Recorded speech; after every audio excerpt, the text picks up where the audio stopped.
have this great season. You got the C on your chest. Obviously, been there long enough to earn the C, and you had a successful year. And then you guys go out in the first round. The results of that is they feel it's the best decision of the San Jose Sharks for Patrick Marleau not to be captain anymore. Yeah, I was not. I don't want to get into it, but there's some things said behind closed doors that they had their reasoning behind it, and for me, it wasn't good reasoning, but it happened nonetheless. You could be totally thinking, what is everybody thinking? What are even my teammates thinking? Like, how did you go about, cultivating that into your best personal season yet?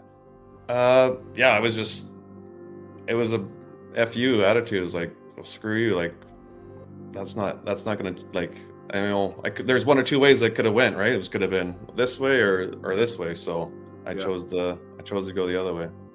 So fuel. Yeah, I use it as fuel.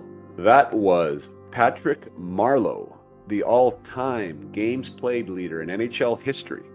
And you are listening to the Up My Hockey podcast with Jason Podolin. Just watch me now.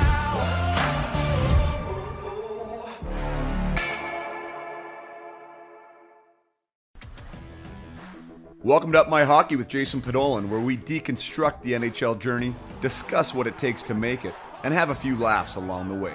I'm your host, Jason Podolin, a 31st overall draft pick who played 41 NHL games, but thought he was destined for 1,000. Learn from my story and those of my guests.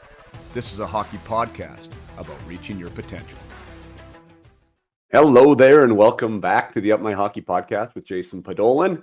I'm your host, Jason Podolin, and you are here for episode 121.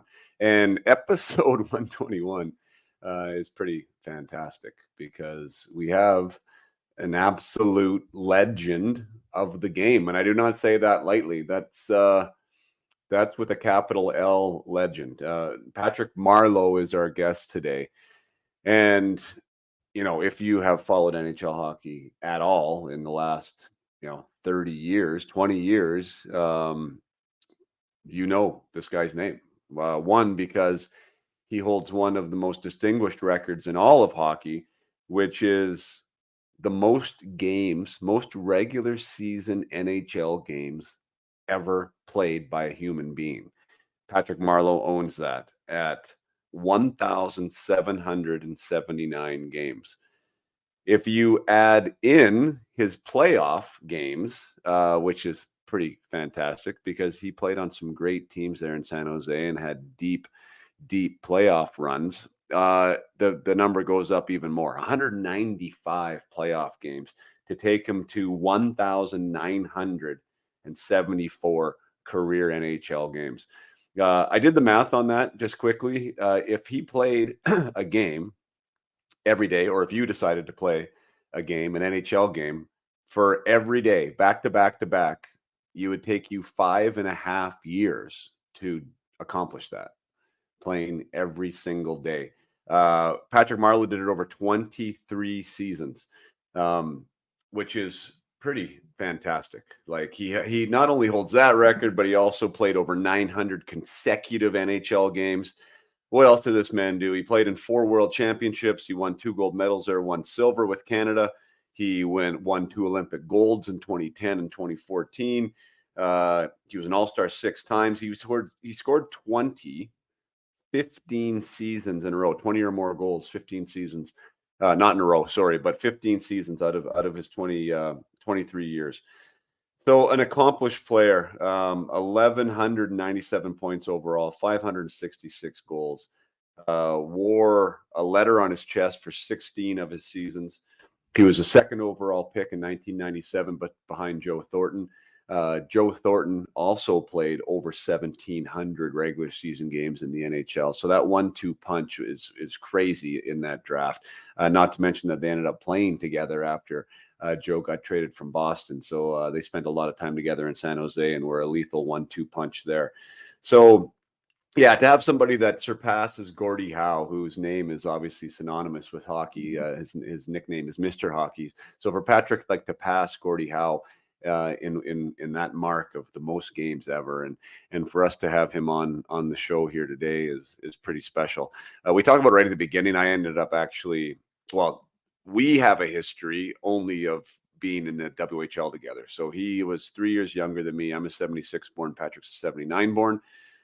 So we played, I believe, 2 years against each other. For sure, his rookie year as a 16-year-old. And I remember him coming in, and he had a solid season that year for sure. Let me look it up here, actually. Let's see what he had as a 16-year-old in the WHL. He had a 32 goal season. So yeah, really solid year as a 16-year-old, 74 points in 72 games. The next year he went on, it was his draft year, and he had 125 points that year in 96, 97. So I think that I was out of the league then. Yeah, so I played against him once. So it was obvious, as a 16-year-old to do what he did there and how he did it. His skating always stood out, that he was going to be a player. He had a fantastic draft year and ended up going second overall. And never saw juniors again, never saw the minors. He went straight to the NHL. He was one of the youngest players to ever play in the NHL. He had a late birthday, Patrick did, I think in September or something. So he was 18 years, 16 days old when he played his first NHL game, and never looked back. Never looked back. He accomplished some great things, and yeah, I met him. Sorry, now I digress. But I saw him. My boy was playing in a tournament. My oldest Hudson.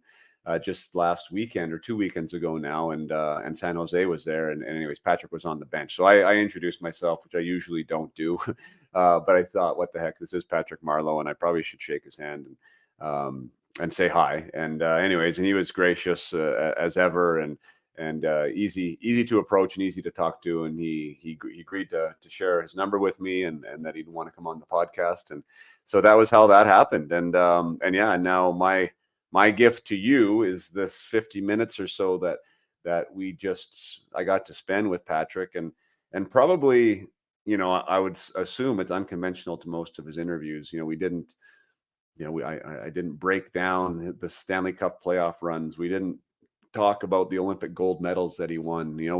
We talked about lessons. We talked about some of his preparation habits. We talked about some of the mindset that it took for him to be able to play 900 games in a row, and what he teaches his sons today when he's behind the bench, and some of the lessons that he wished he would have learned sooner, and approach to coaching styles, and I mean all the stuff that I think Up My Hockey is known for, and probably some of the questions that he didn't have the opportunity to answer too often. And so I was really, really grateful for this interview.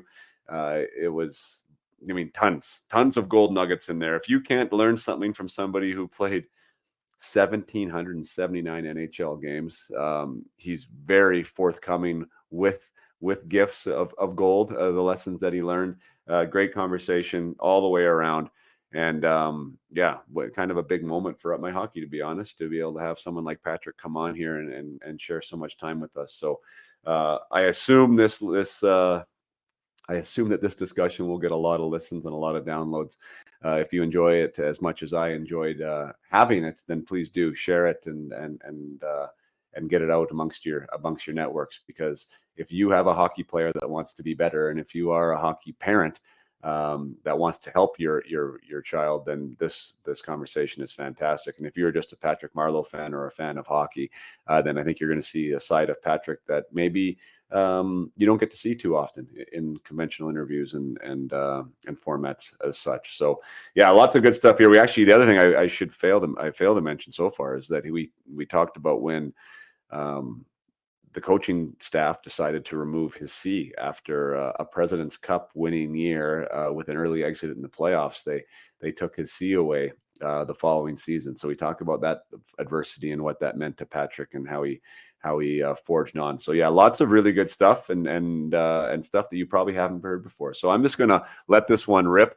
Obviously, Patrick and his pedigree speaks for himself. Although I did have to read his hockey card because it's crazy. Like when you actually look at what he has accomplished. So for all of you, please enjoy my conversation with the NHL's all-time games played leader, 1,000-point man himself, a 500-goal man himself, Mr. Patrick Marleau. Here we are. Welcome to the Up My Hockey podcast, Patrick Marleau. Thanks for having me. Hey man, it's great to have you. I really appreciate you coming on. We just, for everyone listening, I bumped into you in Abbotsford. San Jose was was at the Bauer Invitational, and my boy plays on Rink Academy, and I look down the bench and I'm like, geez, that looks like Patrick Marleau. And obviously, Patty, you have a boy on that team. So yeah, I don't even know like if you recognize or even remember the name, but I walked up to Patty and I was like, hey, Jason Padol, we played together in WHL a long time ago. And anyways, you were nice enough to shake my hand, and here we are. So maybe it's a good place to start. Like how, before we get into you, how has the other side of your hockey journey been now, dealing as a hockey dad and on the bench? Yeah, it's a big change. I think being on the other side of the coin now, I guess, with the playing career being all done. So now it's my kids' turn to kind of pursue their dreams and goals, and just trying to support them as best I can, and being on the bench and at practice, trying to help them out. And um, so I don't know if they take the instruction as well as they do from a different coach as they do from dad, because it probably hurts a little bit more, or Yeah, meaner coming from a dad. But I try and pull them aside and say, anytime I give you something, it's all I'm only thinking of your well-being, and I want the best for you. So if you're taking it as I'm uh, coming down on you or being negative, then this isn't going to work. So I try to be upfront with them as much as possible, because I remember my dad telling me things, and I get pissed off, But so I can kind of read their faces when I tell them something, if that hit home or if it pissed them off. So then yeah. try and try and smooth it out if they take it the wrong way. Yeah, communication is such I mean, I think that the as far as coaching, and especially at the professional levels, I think that's like been the biggest change really in like the last 20, 30 years, is like the level of communication ability. You can know the game like the back of your hand, but you need to be able to talk to the players in a way that the players want to be talked to. I think you're actually a great guy to ask that, because in your long career, you saw cultural swings, I would assume, and like you went from Daryl Sutter to to probably the other end of the spectrum there. Like, what did you see that like as Yeah. being a difference in today's game? Oh, for sure. And I think it's slowly evolved to, I think, for the better, and I think it's continuing to evolve that. But yeah, I think you're totally right. The communication thing, like a coach can come in at the end of a game or before a game or anytime, but when he addresses the whole team, and he kind of uses like generalities, like, you guys got to be doing this, you got to be doing that. You could have five guys. Well, he's not talking about me. I got five guys saying, "Oh, I do a good job at that," and five guys thinking, "Oh, he's talking about me. He's all about me." Like, it's a little bit different when you're talking to a group like that. But knowing like how to get the most out of your players is probably one of the more intriguing things, I think, because you're dealing with different personalities, and somebody who needs a kick in the pants might help them out. Somebody who wants a pat on the shoulder and let them know how good they're doing, and that's they respond well to that. So Yeah. yeah, it's the coaches nowadays, there's a lot that goes in. It's not only just X's and O's. You're dealing with personalities. You're dealing with you know chemistry within the locker room, on the ice. So there's a lot of moving parts. Yeah. Do you see that like from whatever, and when you came in, end of the 90s, I think somewhere around there, like to now, have you seen that pendulum shift as far as, because I remember, when I was Yeah. playing, it was definitely a blanket approach, right? Like it would be everyone kind of got the same brush, like with whatever style the coach was.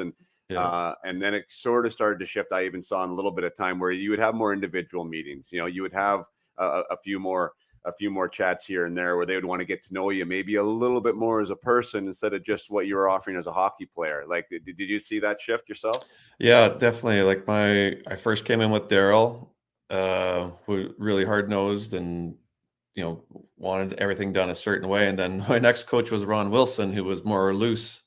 His approach, he wanted to be having fun and still playing hard, but he wanted everybody to enjoy the game and have fun. So that was two polar opposites, kind of, and the way they approached the game. But and then Todd McClellan came in, and that's really kind of, I think, might have been with Ron as well. But when you hear the teams talk about our core group of guys, our leadership group, it's having more meetings with the coaches, and like getting, for the coaches, I mean, it helps to have players involved, and for players, it helps having the coach involved because you're in it together, as opposed to like when I first came in, it was almost like a disconnect. Like coaches are here, players are here, and sometimes they're button heads, and he's trying to get the best out of us, however way he looks at it. But this way you can communicate and get into the details of the game, get into what's going on with certain players or the chemistry and in the locker room, on the ice. So it can only help with open communication, I think. Yeah. I should go back to your comment about your own sons, because I always make that joke. You mean, let's call them normal hockey parents, right? Like, also have suggestions to their players, and I get that all the time. And what I do is, well, they never listen to me, and I'm like, don't worry, they don't listen to me either, and like they don't listen to Patrick Marleau either. You know what I mean? So Yeah. I think if your dad or mom, like regardless of what type of hockey career you've had or what you've accomplished, when it's your kid, it just sounds and rings a little differently. Like Yeah. we got to be careful. I think that's why it's cool to be able to grow a team, right? You mean, to have someone, I'm sure all the parents there on San Jose are pretty excited to have you on the bench and to have them talking to your kid, because they're probably listening a heck of a lot more than your own son does, I would assume. Yeah. Did you have a favorite style of coach, since we're on that? Like, was to be Patrick Marleau's best coach, how would I handle you? Yeah, I think what I really enjoyed was when the coaches brought you in and talked to you, and they wanted to be on the same page. They wanted to know what you're thinking, and then it was a two-way street. This is what the coach is saying, like, well, this is what I'm thinking, this is what I'm seeing, and okay, well, it just makes it easier. Just, you're not wondering what the coach wants out of you. You're not wondering, okay, well, he doesn't like me doing this. No, he's like the exact opposite. You're good at this. Keep that up, or we need you to do a little bit more here. Like that information, I think it stops a lot of overthinking in the hockey players. And I think that's huge, because you lose a lot of power, you lose a lot of energy by just overthinking the game. And I think I did that for a number of my years early on. Like, sometimes you would overthink so much, you're like, okay, screw it, I'm going to go do something, not like watch movies, that's what I would do, is like, okay, I've beat that dead horse enough, let's move on to something else. So yeah, just to have a clearer picture instead of just wondering what's going on in the coach's mind, I think is huge for players. So that way they can take one less thing that's going on in their head, put it to the side, and then start focusing that energy somewhere else that can help them. I think that's and what I love about that, Patty, is the fact that I think it makes both sides accountable. Like, so. Yeah. Because I'm sure you've lived in that too, but you don't really even know what the coach wants, and there's like there's these goalposts that aren't even really there. You think you've accomplished what he wants, and yet he's not accountable to what he told you. But you get that you might not hear what you want to hear sometimes, by the way, of course, right? Yeah. But at least there's like a standard that both parties need to be accountable to. And if somebody's not, usually it falls on the player side, like that's on you. And if the coach does, if you do accomplish what he wanted and you don't get the minutes maybe he promised, or the opportunity that would come with that, now there's another conversation that has to be had, right? So I do like that on both sides, for sure. I think that's great. The overthinking part, like, wow, I love that you touched on that, because one of the things I do now is help players, with on the ice, trying to be their best. And what a lot of the time it is just that, like, almost trying to do too much, and you get frozen in not knowing what it is you're supposed to be doing, right? Yeah. You talked about watching movies. Was there anything like, so you did a couple things away from the game that would maybe help you get away from the game? Was there anything that you did on the ice or pre-game that would help in your preparation, or things you figured out as you got older?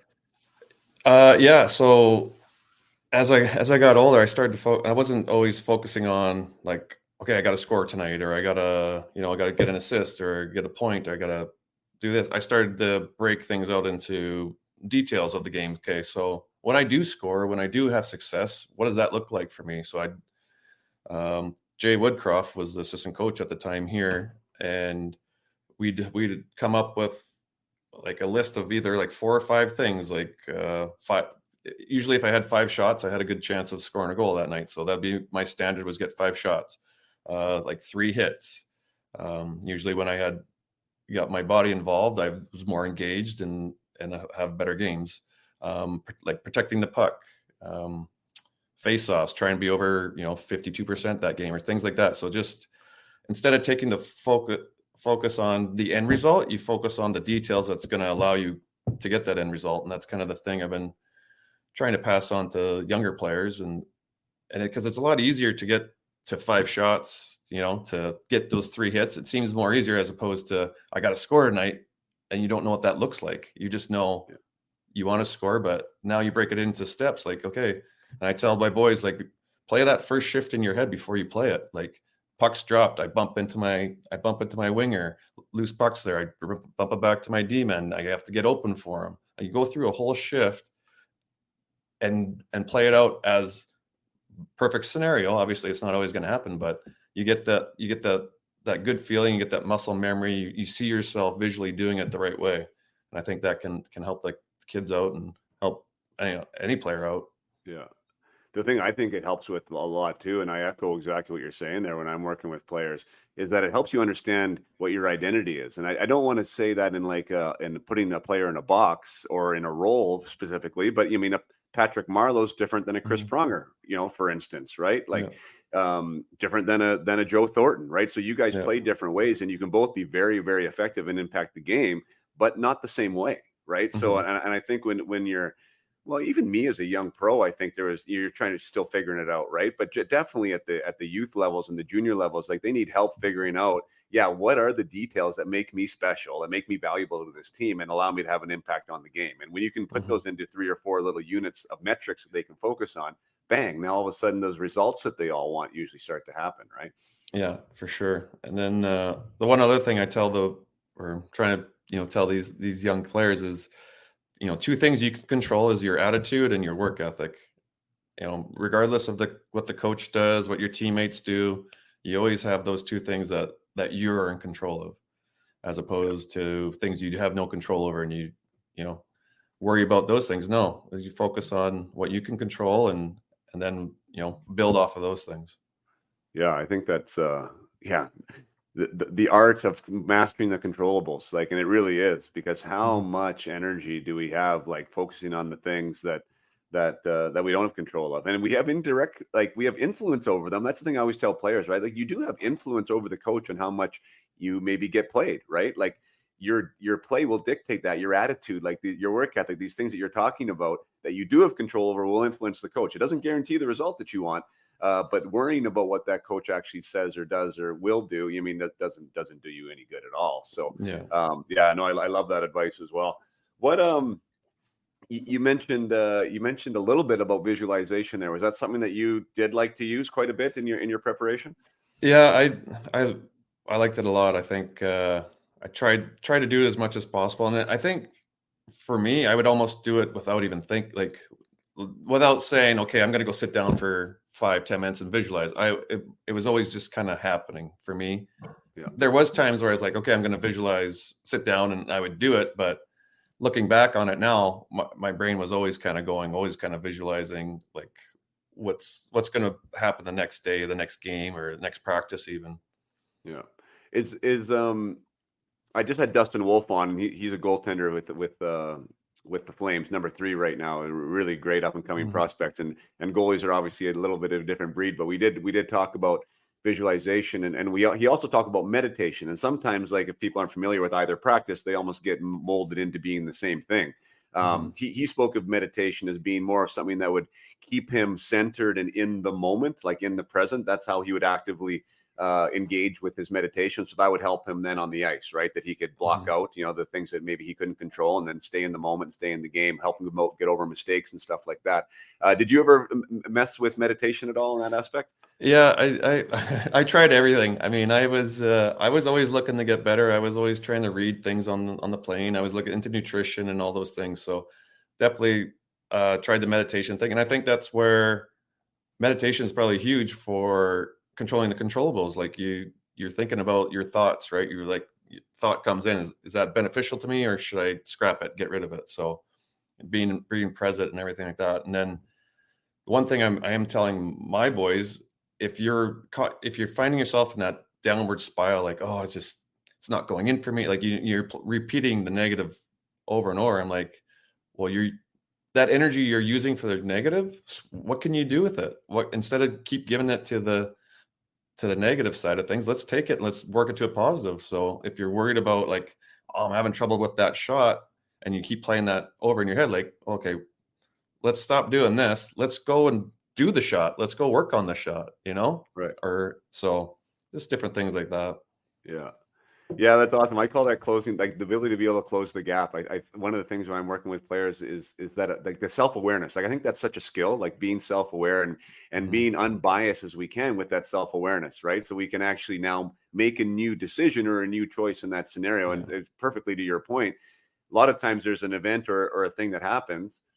We tell ourselves a story about it, sometimes naturally, instinctively, and that story oftentimes, if you hit the post in the breakaway, is, well, shit, that didn't work out very well and I'm an idiot, right? And like, so you run that program. The quicker you can catch yourself running that program, then the quicker you can actually change the program, right? Like, great job of getting open. I read the D-man really well. My shot was 6, I got to skid a little tighter inside the post. Boom, can't wait for my next shift, right? Like, that's a way different way to process it. But it's the story that we're in control of, right? So, boy, that's a powerful one. We can get that one figured out. Yeah, it is. Easier said than done, though, right? It is. It's I mean, it can be a battle, but it's fun when you do overcome those little obstacles, like, and you finally realize, like, hey, it's not, I can control what I'm thinking about. I can control those things as well. But being able to recognize the negative energy or the wasteful energy, I call it, you're wasting it on something that's not going to help you, and to take that energy, okay, well, where can I use it? Or should I use it right now? Or should I just forget about playing that video over in my head and save that energy for next practice? Just get away from it. Just want to take a short break from my conversation with Patrick Marleau to do a client spotlight shout out. I think it's time. I don't do that enough actually on this program. Sometimes I read testimonials, but I don't talk about people who are being successful and who should be celebrated. And that person today I'm going to talk about is Julian Facinelli. Julian Facinelli is it's actually a funny story how we started working together. He took my Peak Potential Hockey Project program, not this summer, but the summer of, what would that be, 2022, and he was on the East Coast. I knew that, and I knew that he was a 17-year-old, and anyways, wanted to work on his game and on his mental game, and thought it would be a benefit. And he had great success in the program, and he wanted to continue working together with me after the program was finished, which was fine. And so we had some further discussions about where he was going and what he was doing. And he said he didn't know where I was from, and I didn't really know, much about what he was doing or where he was going or what his dreams were and his goals. And he said, oh yeah, I'm going to play in the BCHL this year. And I was like, oh, awesome. Like, what team? And he's like, the Vernon Vipers.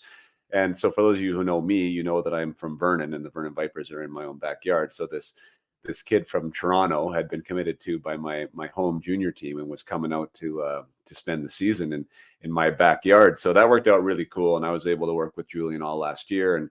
And he wanted to earn a D1 scholarship, which is definitely what most players do that come to junior A, whether they're Canadian or American. They want to play NCAA D1 ideally, and hopefully get a scholarship.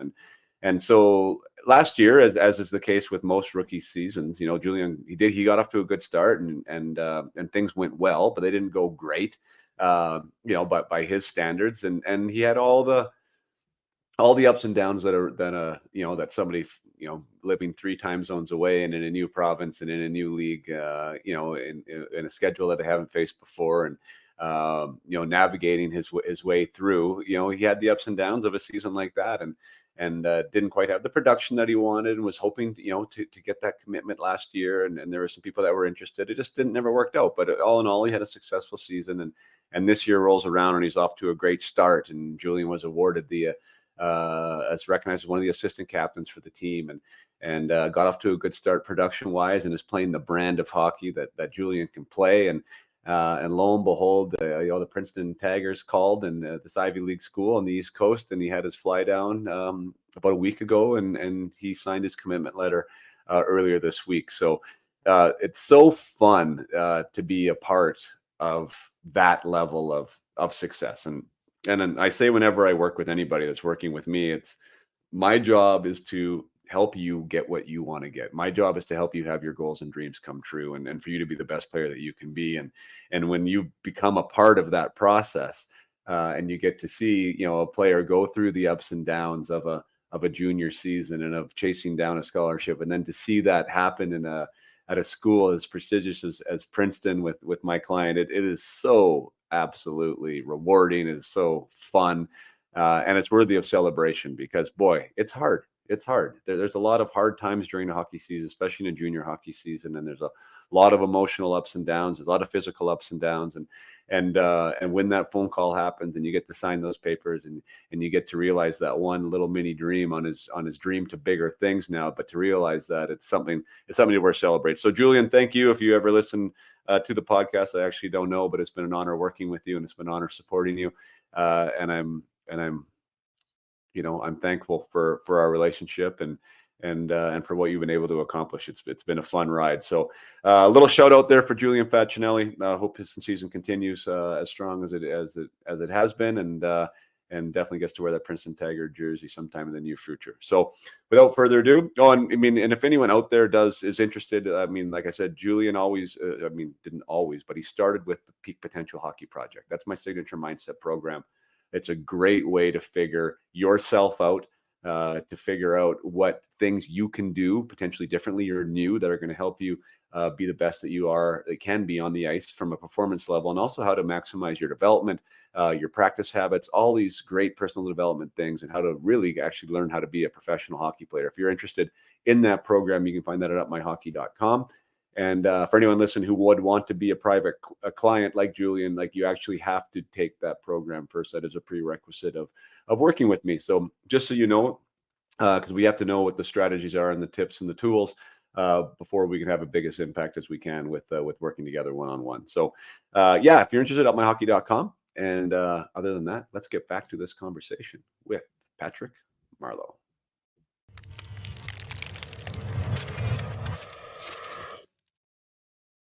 What a better person to ask, I guess. There's obviously tons of talk, and everyone knows that the NHL, most games ever played in the NHL. Congratulations on that, by the way. Mm-hmm. What a amazing feat. Also, 900 consecutive games, over 900 consecutive games at one point. So there's a physical aspect to that, without doubt, and maybe you can touch on that. But there's also a massive mental aspect to that. To be able to be ready for every game, to be good enough, to be a value to your team that consistently, that you need to be in the lineup, and also to keep your body healthy. How did you? Yeah. You mentioned yourself as being creative and curious, about your game. How much time did you spend on that preparation aspect to keep all those things in line to do what you did? Quite a bit. I think I always wanted to get into a routine. I think that's important for young players, like getting into a routine. This is what I do at this time, an hour before the game. This is what I do a half hour before the game. This is our meetings at this time, and to be able to. So I always kept it in mind, okay, I'm going to be doing this for how many exhibition games? Ultimate goal of 82 playoff game, regular season games, and then playoffs. So I always tailored I saw people do these huge long warm-ups, and that might be what works for them. But for me, I knew I needed to get a compact workout at a certain time at high tempo. And then I'd add a thing here or there. If you get banged up, obviously you're going to do something to help whatever you're injured with. But I knew I wasn't going to be the type of guy that does a 30-minute warm-up. No, I was quick, 5-10 minutes. I would squat.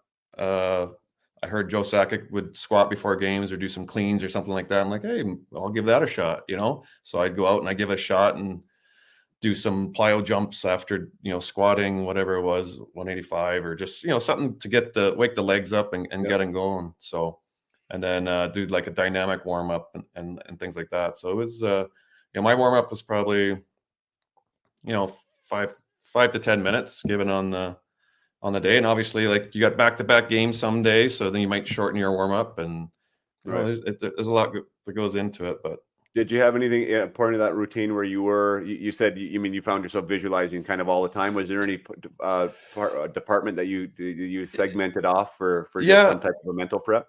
Yeah, I would just go out going out into the stands and taping your stick, or going out to the bench, just kind of looking at the ice. That's whether that was 5 minutes or 10 minutes, I would try and do that as much as possible. And I think you still see people take the camera and they see them in the stands before games, and that maybe that's just their routine. They're just out there, but I think a lot of them are actually looking at the ice and going through their head like what they would like to see happen that night. That was one of my favorite parts. I don't know if it was for you, but like I love the room. Like the room was great, and I mean, I don't know if they even play music in rooms anymore. Guys Yeah. probably have their earbuds in, but I mean, back in my day, there was definitely the tunes were bumping, and there's an energy to the room. But then you get out, into the stands or to tape your stick, and there's just that silence, and there's the cold, and there's like the ice that's clean, and I don't know. There was just like that moment, kind of the calm before the storm, that I always was just kind of attracted to be honest. Like I like that aspect of the preparation.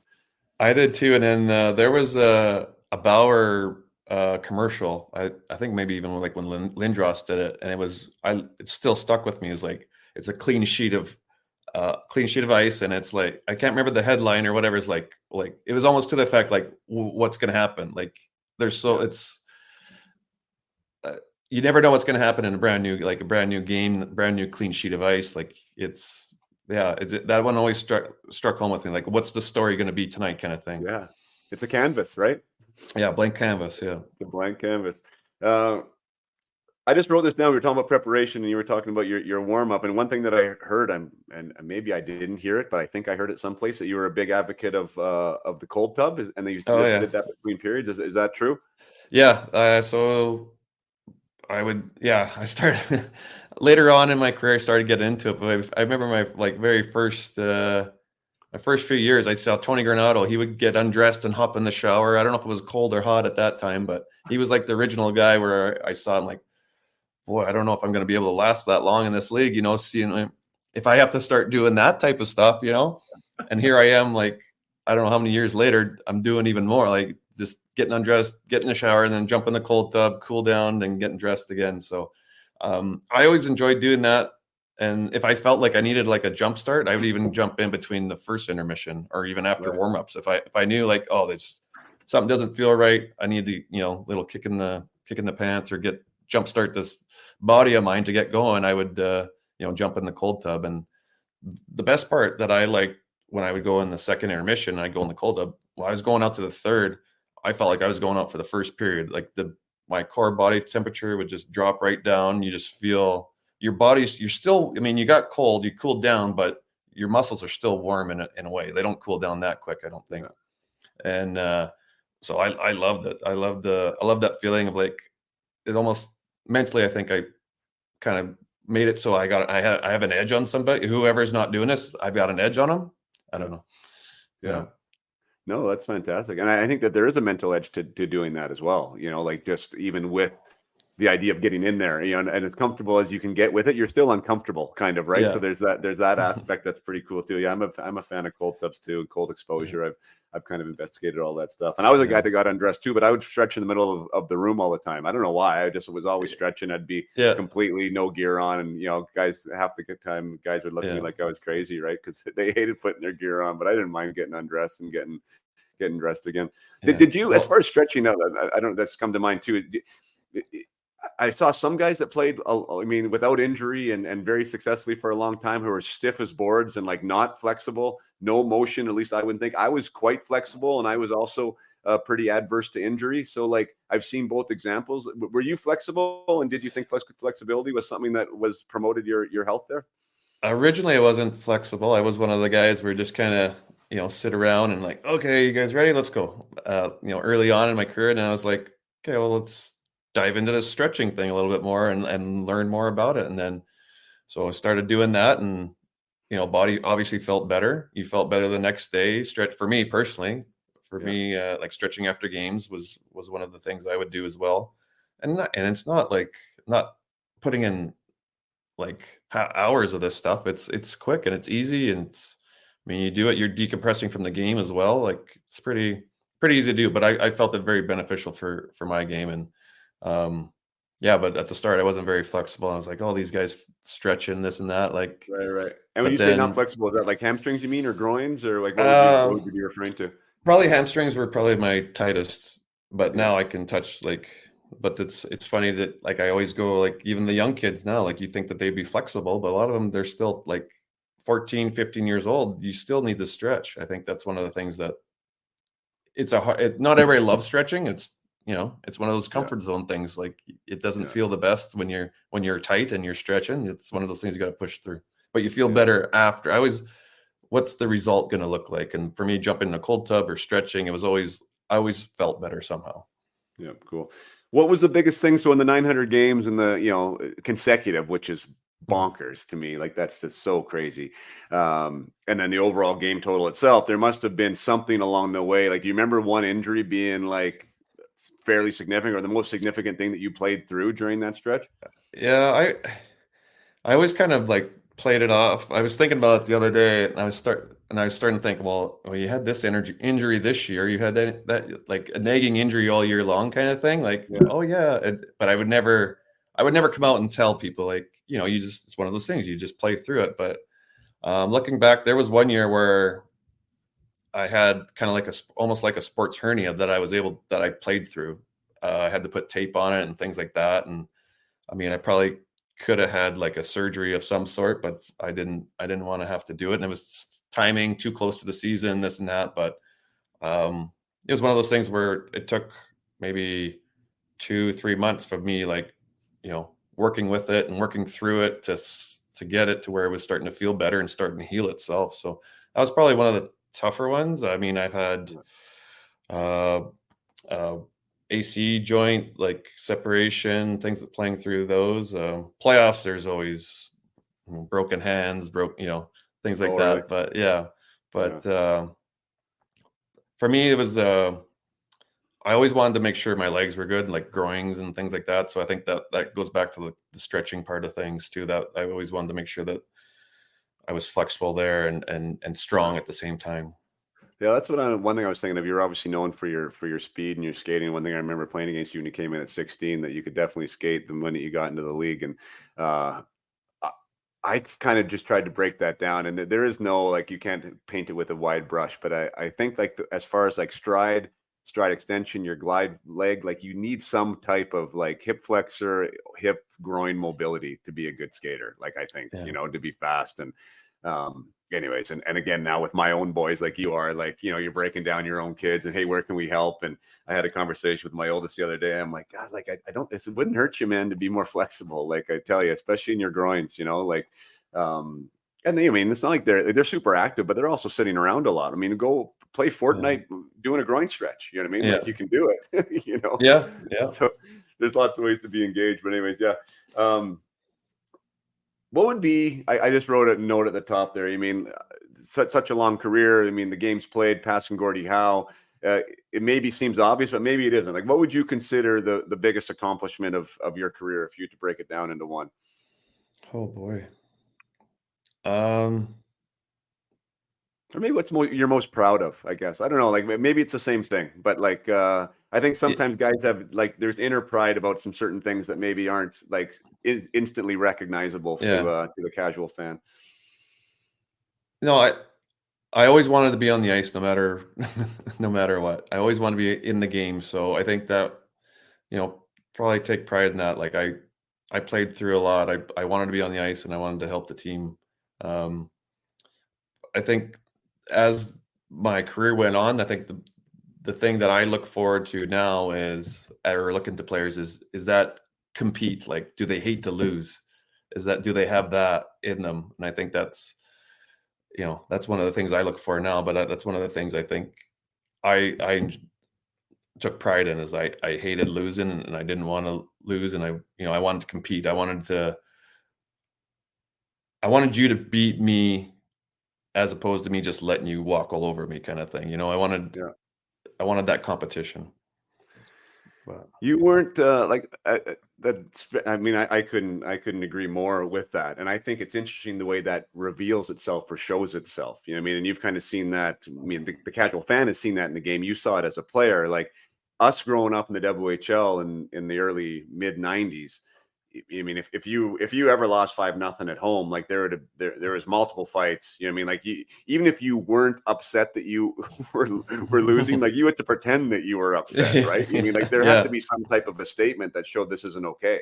Yeah. And now, like, there's a bit of a dinosaur in me, or maybe not. Like I still think the game's got to come back a little bit, but like, guys chatting and warm up, junior games, and they lose by 7 and there's not one buddy drops their gloves. It seems like there's less of that to me, like the actual compete. Yeah. I hate to lose and I'm going to show you that. Like, do you agree with that statement, or what do Yeah, you think? yeah, you were exactly right. When I first came in, and especially with like the coaches I had early on too, I was like, there's no way I'm talking in warm-ups to somebody on the other team. It was like that'll be thrown right back in your face, you know, Yeah. so quick. But yeah, I think and that's the personalities in the game. I think there might be some people like, hey, I can be buddy with this guy, and then as soon as the puck drop, okay, I'm gonna give him a shot or give him something. Right. I'm trying to soften him up so I could take advantage of him. There's that part of the game, but then there's also guys who are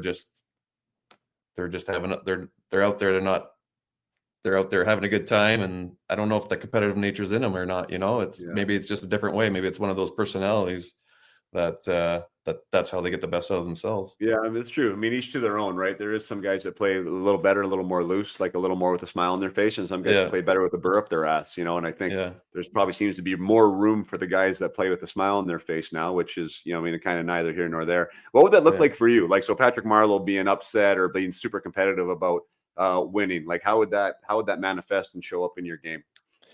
For me, it would be, especially come playoff time, it was just that's the intent when the intensity ramped up and the hitting started happening and everybody's going at that high level. That's what I enjoyed the most, and being able when I got to that high level, it was just happening. So I'd be a lot more, obviously a lot more physical in playoffs.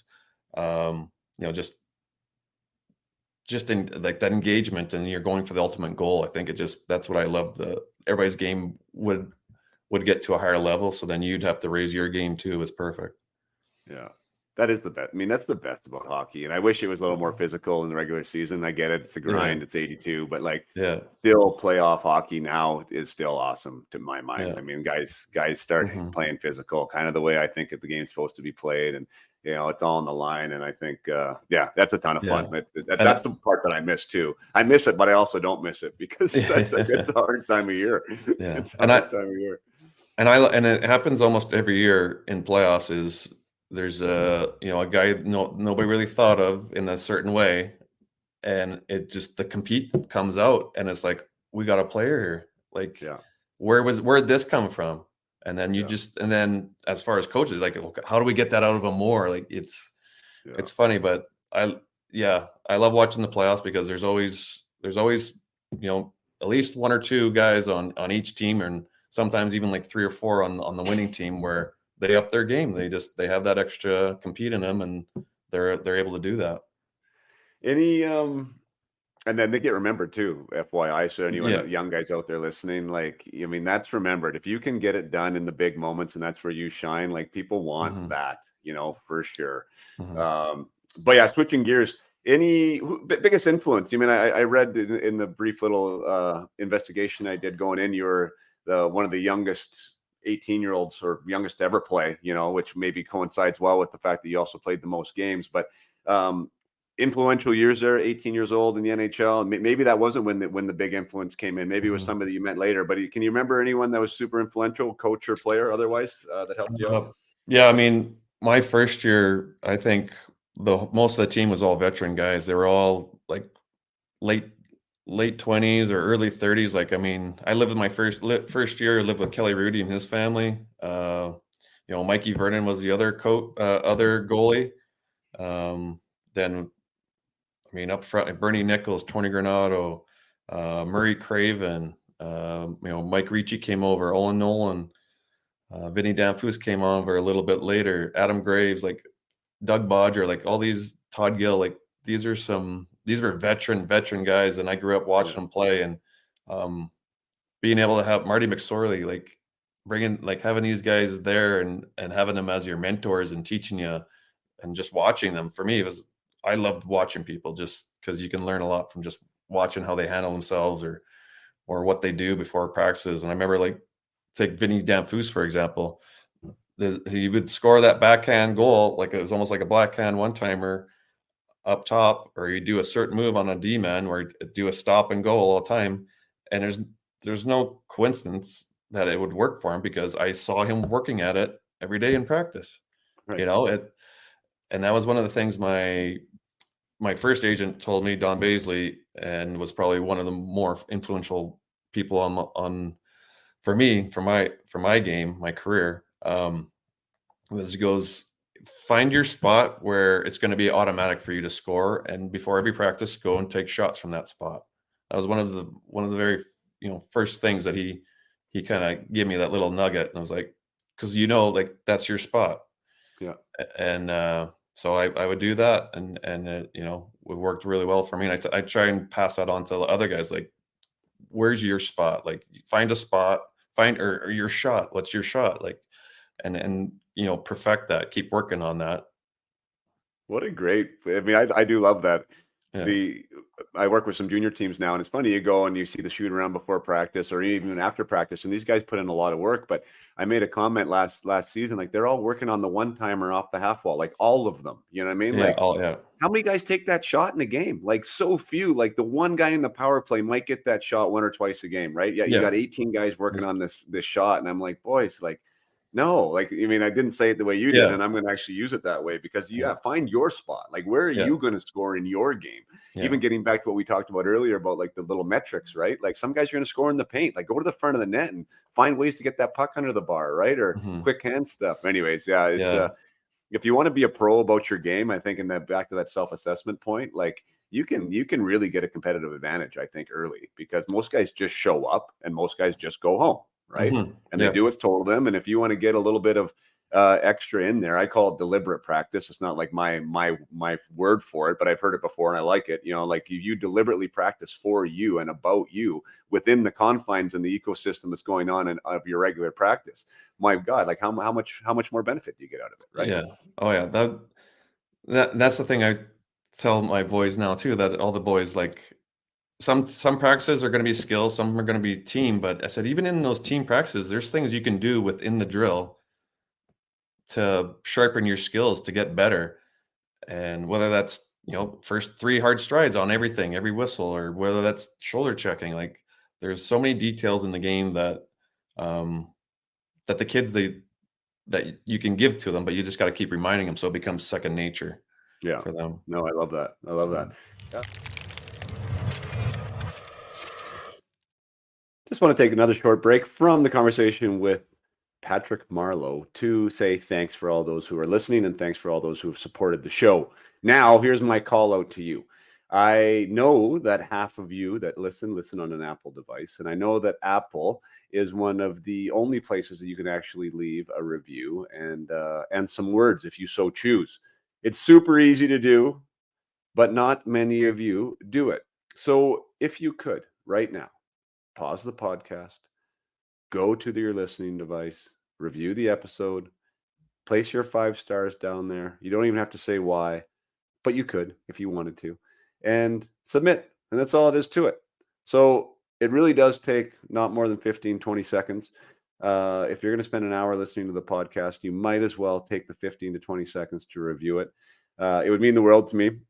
We do have 59 ratings right now, which is nuts. Like, there's over 60,000 downloads, I think, of this podcast now.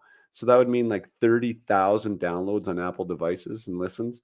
And we have 59 ratings. So that doesn't really make sense from a math perspective. So that means there's a lot of you out there that haven't taken the 15 to 20 seconds to do it. So please do.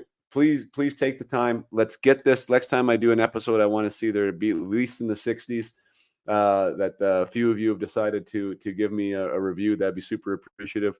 And again, it's more about the algorithms, and as Apple feels that more people are listening and that more people are taking the time to review it, they will put Up My Hockey in the feed of more hockey listeners, and hopefully spread the word out there that this is a good program and it's worth their time to listen. So If you do choose to spend your time on your drive or wherever you are listening to this, please listen to my request. I don't request very often, but you might as well throw a 5-star review in there and put a smile on your face and tell me that you appreciate the pod.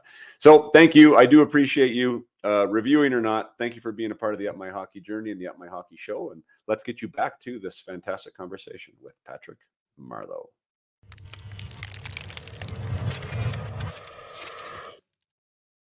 Any regrets?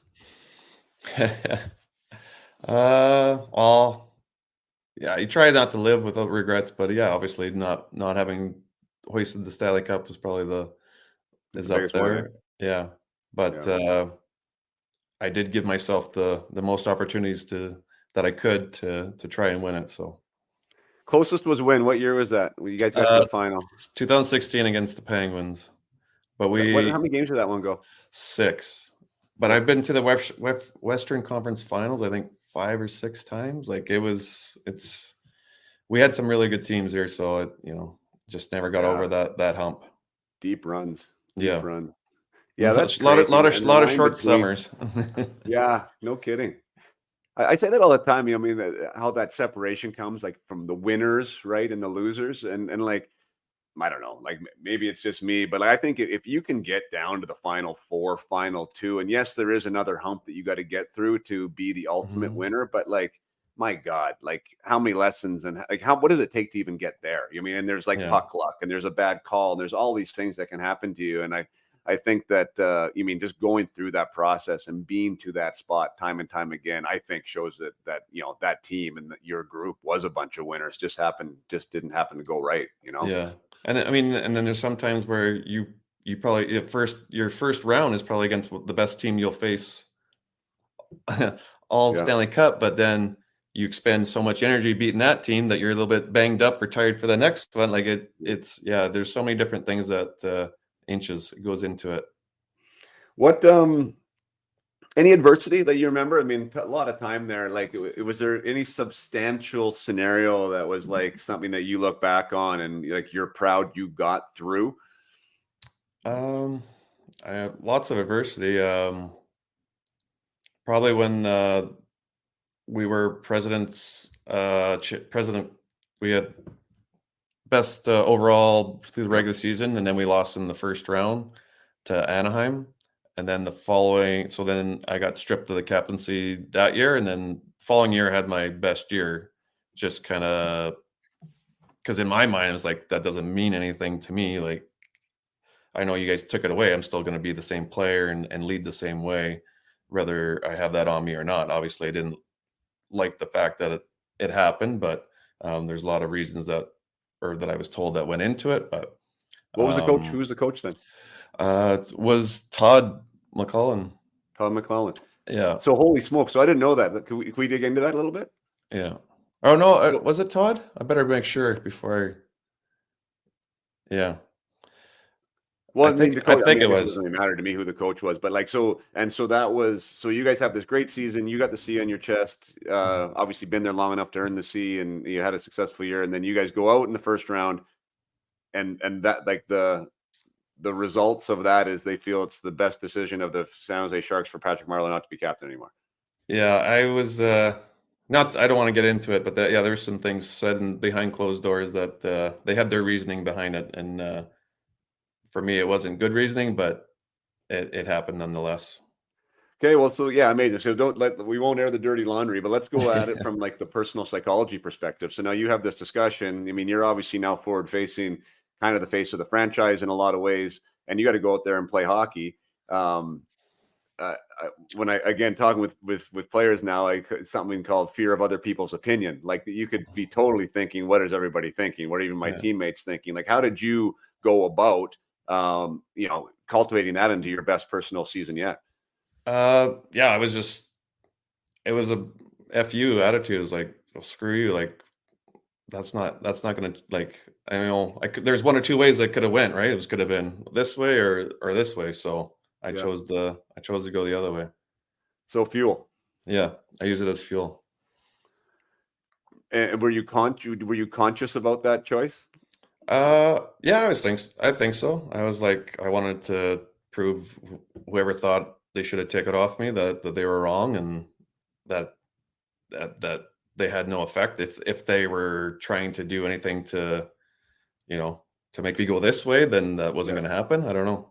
Did you allow yourself any time to kind of have the victim mentality and play the poor me card No, I think I was pissed off right from the start. right from the start? Yeah. Yeah, fair enough.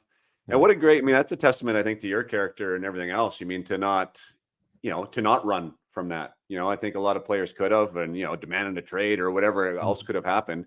You decided to stay in there and stay in the fire. And it looks like, did you get an A? Did they give you an A that next year? Yeah, I think so. Yeah. Yeah. I Okay. don't know. And I think it was I think yeah, Rob Blake came in, so I mean it was pretty easy to see Rob Blake where the C, he's Right. yeah. Yeah. So he's been there, he's the ultimate, So I mean that part was easy, but the group of guys that we had in the locker room too, I mean that was huge too, because Right.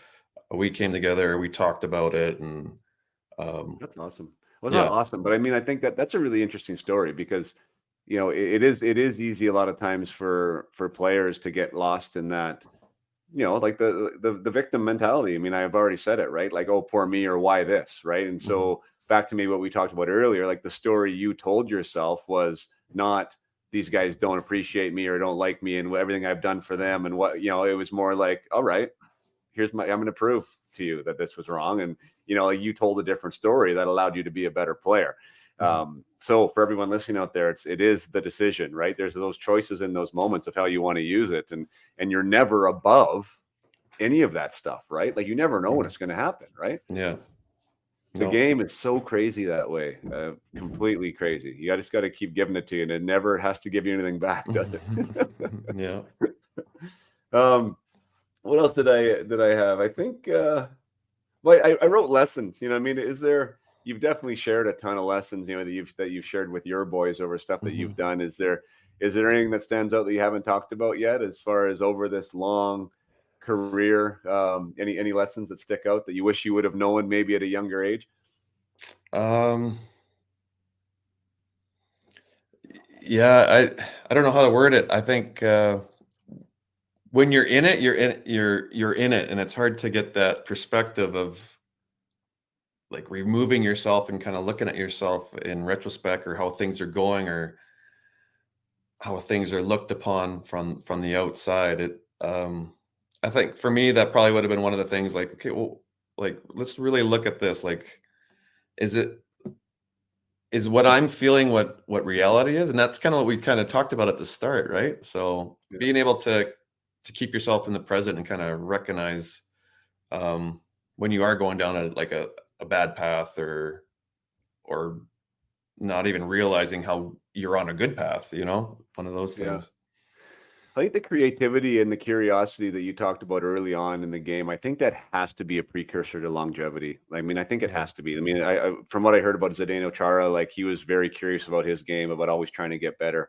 And I think that intentionality about the process, like people say, like that the game's a process and that you've never Yeah. really arrived. And I think that, if you're constantly thinking that way, I think the game kind of just continues to be fun, I think, right? And it Yeah. continues to be something new and exciting to figure out. And if you go at it with that beginner's mind, even though you've got 17 seasons under your belt, right, that next season's Hmm. still kind of a fresh and interesting thing. Um, Yeah. so I know, Well, is that something that you think that you felt maybe what fueled your longevity? yeah, I think so. I think you always, like, I mean, the opposite is where you're just complacent and you're happy with where you're at. So I was always trying to watch other players or read up on things, and steal things from certain players, and use it. And I think one thing Jumbo would always say is like, you got to prove yourself every game, like in every season. So that was for me. It was like, okay, well, sure, you did whatever you did last year, but what are you going to do next? Like, what are you going to do next? Yeah. What are you going to do next year? Yeah. And that was kind of always, oh, my focus was always like, kind of what's next? What's next? What's Let's keep next? the Yeah, that's yeah. awesome. Who's the best player you ever played with or against? Oh boy. Uh, Probably with for the any like significant amount of time would be Jumbo. be the best player. I've been this was coming up quite a bit, but best defenseman you play against, probably Scotty Niedermayer. I think he was just. I mean, wasn't overly physical. I mean, at times he could be physical, but it's almost worse that he would come and take the puck off you without being physical. You know what I mean? Lidstrom-like, right? Yeah, Barry Lidstrom-like. Yeah. Yeah. Like, oh, I'll just come take that from you and leave you wondering how that happened or what's going on. Yeah. The Gretzky Lemieux debate. You got a little bit of Gretzky, but not in his prime, and you also saw some Mario. Do you have a dog in that race?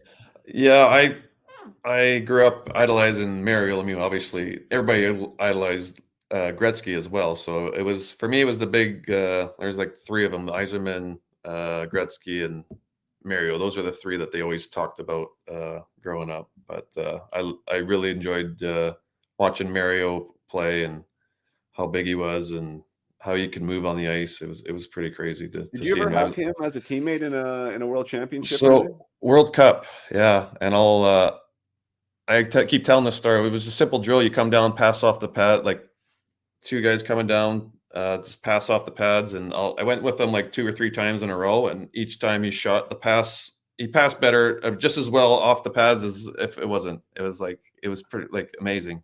And I shouldn't have been amazed because I remember growing up watching him. Like he got a ton of assists by just throwing the puck on net and getting off the goalie's rebound pads. And I remember watching him like, geez, that's good. Like he just throws it there and he gets these assists and now playing with him, it's on purpose. He's throwing it. He's using the goalie as a bumper, as a passer. Was that amazing. The World Cup where he let that puck go through his legs to Korea? That was I think that was Olympics. Oh, when it went to Fleury. I think it went to Fleury. Yeah. Then it was Korea. The one. It was definitely Korea. Korea scored it, but did it go to Fleury first and then he passed it? I don't know. You're probably right. But yeah, he did let it go through his legs. I think that was at the Olympics. And you were there? No, that was in Salt Lake. I was at the World Cup in Toronto and Montreal and Ottawa. I think that was one of the most special plays of all time. I think. Yeah. I think that super natural vision, and I mean everything that was going on there to not shoot that puck when you're like one of the best goal scorers of all time, to let it go through your legs. Yeah. Well, to not shoot that, but to also have the wherewithal, like, okay, well, who's going to be the one picking it up, and are they going to see it too? Like that's pretty. And in a spot where they're going to get it on their stick and be able to shoot it. Like there's so many things that are going on with that for sure. Yeah. Well, I guess, I mean, the only thing I didn't ask you that, if you don't mind, if we have time, is just like that draft year. You talked about focusing on things you could control. I mean, it wasn't quite of a microscope as it is now for these players, but you mean going second overall that year, you had a great season in Seattle, 125 points. What was that year like for you, and being under the microscope and trying to obviously perform the best that you could during that time? It was just sorry, a lot of fun. We got a lot of dogs here right now. Yeah.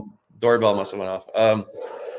It was just fun because I remember that being in the locker room, and I'm sure you probably had the same feeling in junior. Like I still have my buddies from junior, we're on a group text, but to be in a locker room and to be on the ice with guys that all had the same dream, all striving for the same thing, all pushing together, that was, I mean, something pretty special. And I think that we had a great bunch of guys in Seattle, and that was it made it for one of the best seasons. So much fun being out there with those guys. I think we went to the WHL finals, lost to Lethbridge, but we played hard for each other, and we wanted everybody to succeed and get to that next level. Yeah. So you didn't get caught up in the Hockey News rankings and any of that stuff? No, not really. I mean, obviously it was great to see that my name was up there and everything like that, but it was just I tried to block that out and just focus on the process, like we've been talking about. Just what do I got to do to keep myself there and keep myself getting better. Right, because that was pre-cell phones, right? Yeah. Oh, yeah. Like, can you like now, if you were to do it now, and maybe like let's say your son is in a similar spot, like would you be involved in the social media and have it on the phone, or would you have any direction with that? I think it's like such a different experience now for these guys. Yeah, I think you're totally right too. I think and that's where I talk to them about energy. Like, are you gonna let somebody you don't even know or who he is have their comment going to hold any energy over you or any power over you? So you can only give people you can with negative comments. You can give them power. Or you can just not even acknowledge them. So I think if you Yeah. give them power, and then that's when we start those loops in our head and playing it over and over again. That's why I think these kids probably have to be a lot more mentally tough than what I was growing up, because we didn't have that social media. We didn't have somebody telling you how bad you did in one game and or how great you Right. are in another game. So um, I All these think critics, right? Or all could these be, critics, yeah, these Actually, my wife and I just had a conversation about that. I don't know if you agree or disagree, but like I know that one of the hockey locker room superiority contests was like the jabs. Like we would always be japping each other, right? Like mhm, in I mean in good fun, sometimes not, right? But yeah, like 'cause I have three boys too, and I know you have a few kids, and like so yeah, they're at it too. And I say to Sarah, I was like, it teaches you like you have to be confident in that environment because you have to be able to take it, right? And yeah, so I find that in this day and age, everyone's so worried about what's being said to them. Like there's no accountability in the person that is being said to, right? Like to yeah, be able to somehow deal with it, or like, yeah, how are you going to get past this, right? It's always the bully's fault, right? And obviously we want to have that be diminished, but you know what I'm saying? Like yeah. you have to be strong enough to be able to handle it too, right? Yeah, I think the saying where I grew up with "sticks and stones may break my bones, but words will never hurt me." I think that saying should come back, Yeah. and it should be plastered everywhere, because right now it seems like you said it, like words are more hurtful than somebody taking and hitting you with something. Like, oh, Yeah. I can deal with that, but I think that what happens is people are giving whoever's saying those comments, you're giving them power as soon as you're like, oh, Yeah. you're hurt, you're letting them, they got power over you, and you can't let that happen. Yeah, I agree. That's a good way to end. I think I really appreciate your time, Patty. Thanks for coming on. And again, congratulations on an absolutely fantastic career. And you represented Western Canada really well. And I'm proud to say that I was able to play against you in the dub there for a couple of seasons and see what you were able to accomplish at the NHL level. So thanks for all the lessons. Thanks for your time. And hopefully we'll have you on again sometime. All right, appreciate it. Thanks for having me. Thank you so much for listening to the entire episode of Patrick Marleau, episode 121. And if you are still around, I think I like to give a little summary of the shows and the thing that stuck out to me, uh, and which is all the things that Patrick Marleau was able to do from a player perspective, even from a team perspective with San Jose, and even on the international stage, and the medals that he won, and all the things that he was able to do as a player. One of the intangibles, and I'm always about trying to find the intangibles that sticks out, is the thing that Patrick was most proud of, one, and also what enabled him to play as long as he could. And I think they combined, and that is his competitive spirit, which is something that I absolutely am a firm believer in, uh, and finding ways to show that competitive spirit on the ice, not to just have it inside you, but to actually see it in real time, tangibly. One of the biggest things that players are always asking is, how do I get noticed? And that is one of the ways to get noticed, regardless of your hands or how hard you shoot the puck or how well you skate. Your competitive spirit can come shining through if you find ways in which you can show it within your game. So that is one of the big takeaways for me with Patrick, to say that was one of the things that really drove him, and also was his curiosity about getting better and his like childlike approach to the game, about like, here he said it multiple times, always reading something. I like to watch guys in practice. I like to try new things. I was always investigating ways to get better. When you have that type of approach to anything, I might add, not just let alone hockey, uh, you are going to get greater value out of life. You are going to have more fun with whatever it is you're doing, and you are going to get better at what you're doing. And you are going to stay relevant for longer. Like there's so many benefits of curiosity and being creative. And to me, that's really a professional approach to whatever your craft is. Like the benefits are so numerous, I mean, they can't be overstated. So those things, if you can find that in your own self, in your own kind of DNA, and if you can develop that, what am I curious about? What am I interested in? What about my game can I get better? How can I improve? What's something that I can do today that I find interesting that I might be able to apply to my game? When you start asking those types of questions, good things happen.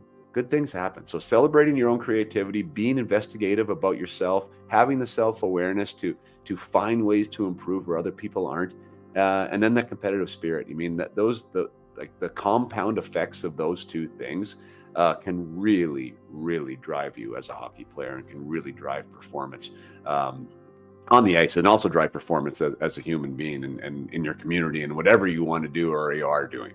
So awesome life lessons there from Patrick. On the ice, off the ice, was always recognized as one of the great players in the game, and one of the great people of the game. And I think that came through loud and clear in the hour that we were able to spend with Patrick. So I feel grateful for this conversation. I hope you do too. I'm Jason Podolin. This is the Up My Hockey podcast. And until next time, play hard and keep your head up.